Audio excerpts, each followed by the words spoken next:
Alright, so here we're going to review the Dita Project M. This is a 1 dynamic, 1 BA set by Dita.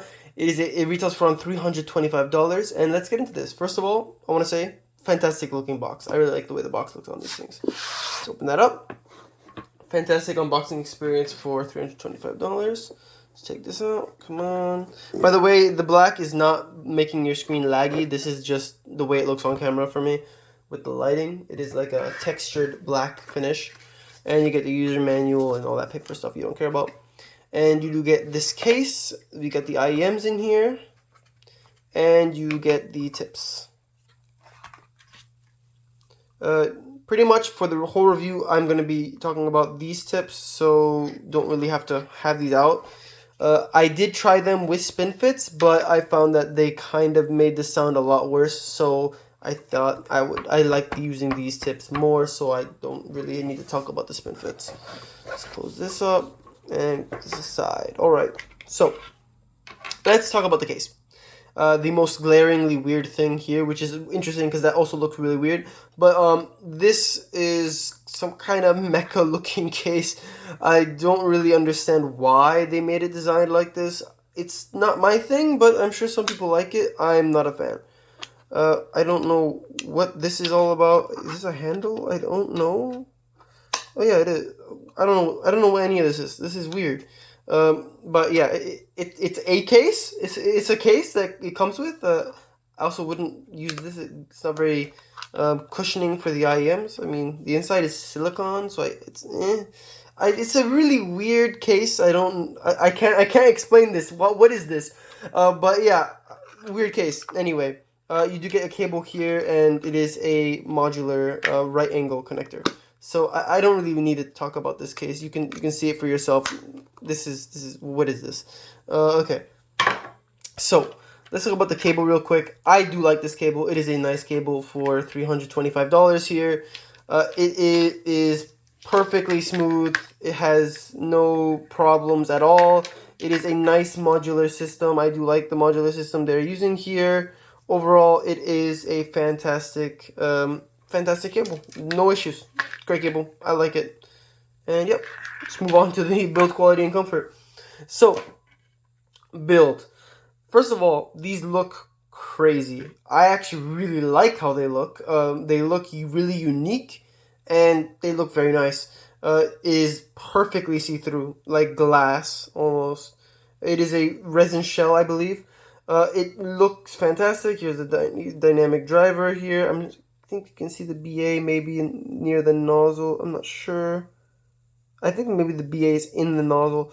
But yeah, it's a gorgeous IM to look at. It's like really weirdly angled. The shape is very interesting. But it was very comfortable. Like this, you see this and it doesn't look like it would be very comfortable. But I found it to be very comfortable set of IEMs to have in my ears for long periods of time. I really like it. Also, another thing to note, it does use this kind of weird, like protruding 2-pin QDC-ish connector. So yeah, I mean, but the cable it comes with is fantastic, so I wouldn't really change it. But yeah, that is something to note. Some people don't like that.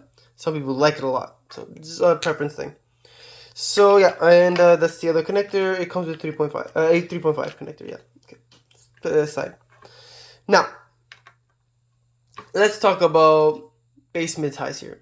First of all, before I get into that, I love these IEMs. Okay, I just gotta say from like off rip, this is fantastic. This is like utterly shocking, actually, really to me, that this is even possible at $325. If you know Dita's other products, they don't usually make stuff in this price range. They're in the 1,000 plus usually price range, and so seeing Dita release this was interesting. And I have to say, they did a fantastic job. Honestly, I want to just say right away, if this retailed for $800, $900, even $1,000, it would be no problem. It'd still be worth it. Just immediately, this is completely just utterly absurd. So I'm going to start bass, mid, highs here, but I just want to say that from the beginning. Bass is the least impressive thing, honestly, about it, which it's not a problem at all. The bass is good quality. It is probably like what you'd expect in the $500 range. It is a fantastic hard-hitting bass, but it is not. It's not really too emphasized. If anything, it is a bit bass light in my opinion. But it's still a good quality bass. It has good impact. It has good texture. It is good quality. I will say the bass is probably on par in quality with the bass on the DaVinci, but the DaVinci is of course much more bass heavy. It is much more bass, like the bass is much more forward and much more present in the track on the DaVinci. So it's just a preference thing. Do you want a more bass heavy set? This is more bass heavy, but this is more bass light, but the quality is similar. Now going on to the mid range. The mid range is fantastic, incredible. Some of the best detail I've heard under $1,000. It is amazing, amazing, amazing.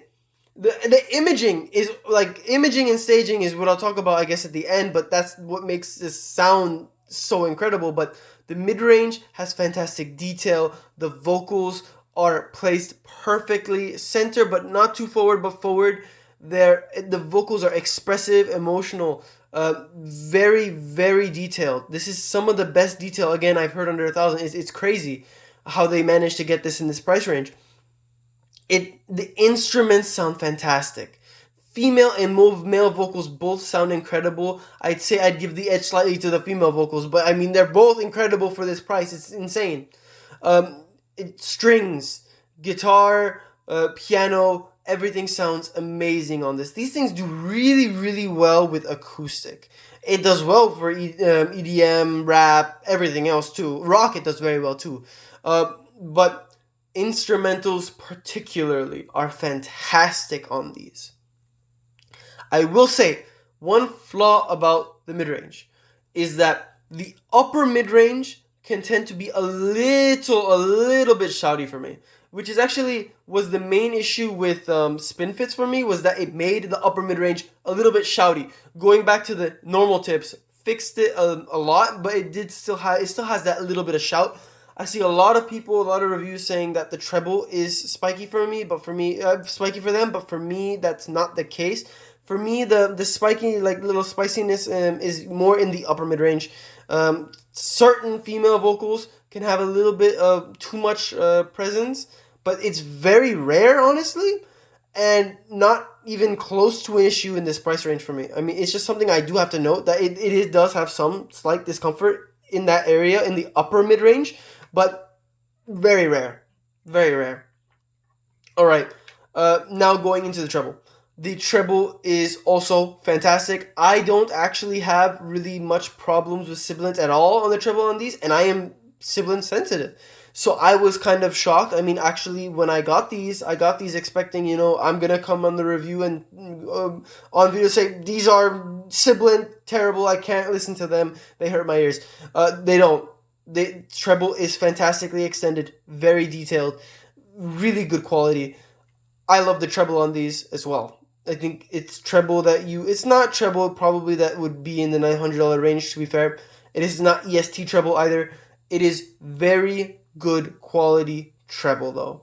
Something I'd hear maybe on par with, I wouldn't say it's as good as the Mega 5 EST. It is definitely better than something just fell off my desk. Definitely better than the Dunu.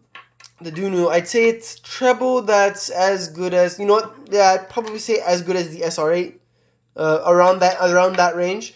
So yeah, that's still shocking given the fact that the SR8 is $750. So it's just insane. Anyway, also if you count how many times I say insane in this video, it's probably going to be like in the double digits. But anyway, the treble is fantastic. Honestly, no qualms at all in the treble. The only area I will say about the frequencies spectrum is that the upper mid-range has that slight bit of shout. That's it. Now, imaging and staging. This is where these IEMs really hooked me. Really, really got me, and it was insane. Again, I said it. But when I started listening to these, the stage is as wide as the BGVB Phantom, which is Again, it's $900. It is the widest stage. Not the widest because I do have something else by Dita now. After getting these, I had to get something else. So I do have another IEM from Dita that did best these both in soundstage, and a little bit of spoiler, I guess, for a future review that is coming. But other than that one, this is the widest stage I've heard, which is insane. Again, I keep saying that word. I'm sorry. It's just it is. The imaging is fantastic. It's pinpoint. If you want to use these for professional gaming or anything like that, perfect. It's gonna do better than anything else. Not better and better than, but it will do as well as anything else in the price of under $1,000, in my opinion. Honestly, it's shocking. The imaging and staging is my favorite part of the set. And it has insane detail as well. Again, I keep saying using that word. I don't want to say it over and over again. It really is amazing. It's something that I can't believe. It really shook my mind on this hobby about, what really is worth this price, this price, this price. We're saying, oh, best under this price, best. I've been saying it a lot in this review. But, it's like, if this is possible in this price range, I don't know what's worth what anymore. At this point, these IEMs really, shocked me. But yeah, I mean, I don't know what else to say. There's not many cons except for, again, that slight shout in the upper mids. Great bass, great mids, great treble, fantastic detail. Some of the best imaging and soundstage you can find under $1,000. Overall, an incredible set that I'm going to be listening to just for the fun of it all the time for a very long time. I don't and you're probably going to see this in comparisons a lot in the future because I don't see this going anywhere anytime soon. That's about it. See ya. Man, now I kind of want to listen to these again.